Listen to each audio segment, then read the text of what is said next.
अनुदानित आश्रमशाळा चालवणारे जे अध्यक्ष आहे, संचालक आहे, त्यांना हा प्रश्न विचारला तर उत्तम होईल. कारण आपण आदिवासी आहात, जनजाती समाजाचे आहात. आपण अनुदानित आश्रमशाळा का तुमच्या शाळेमध्ये शिकणारे, अनुदानित आश्रमशाळेत शिकणारे विद्यार्थी आदिवासी आहे. त्याबद्दल तुम्ही या निधीचं काय केलं याच्याबद्दल तुम्ही त्यांना प्रश्न विचारलं योग्य. मी 100% इन्क्वायरी करणार. लहान मुलांचा मृत्यू झाला याची चौकशी मागील काही दिवसात केली जाईल का? म्हणजे या सगळ्या कारणाचा शोध घेतला आणि आपण स्वतः जाणार आहे का सर? काही आता लगेच त्या ठिकाणी जाणार आहे. Thank you sir.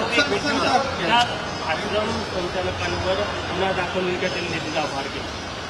4 दिवसात सांगतो मी हा विषय. 4 दिवसात सांगतो. काल पालकमंत्री म्हणले की आम्ही फौजदारी कारवाई होणार आहे. त्याबाबत चाचपणी सुरू झाली का? नंतर भेट झाल्यावर सांगतो. मागील काही दिवसात मृत्यू झाले त्याची चौकशी होणार आहे का? उईके हे आज गडचिरोली दौऱ्यावर आहेत. ज्या विद्यार्थिनींचा सर्पदंशामुळे मृत्यू झालेला होता त्या आश्रम शाळेमध्ये ते जाणार आहेत. संपूर्ण माहिती घेतली जाणार आहे. कॅबिनेटमध्ये फडणवीसांनी, मुख्यमंत्र्यांनी कारवाईचे आदेश दिलेले होते आणि या आदेशानंतर आज उईके हे गडचिरोली दौऱ्यावर आलेले आहेत.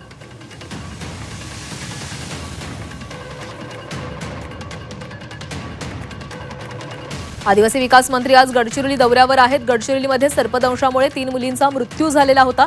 कॅबिनेटमध्ये फडणवीसांनी या संदर्भात कारवाईचे आदेश दिले आणि फडणवीसांच्या आदेशानंतर उईके हे गडचिरोलीमध्ये जात आहेत. त्यानंतर संबंधित आश्रमशाळेला देखील ते भेट देणार आहेत. प्रत्यक्ष कारवाईचा घटनास्थळी जाऊन ते आढावा घेणार आहेत.